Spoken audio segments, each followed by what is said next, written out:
Ipanumpa kong ditikabihan ug pagahuktan ko ang tanan. Ipanumpa kong di gyud ko mubuhi ang kinabuhi ko kanimo lang. Kanimo lang.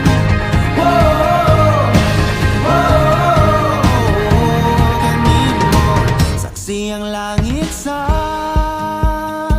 mga mata ko nga di gyud kapuyon ug ang akong dughan. Kanunay ngalan mo lang ang sangpiton ug di ko magduha-duha og ikang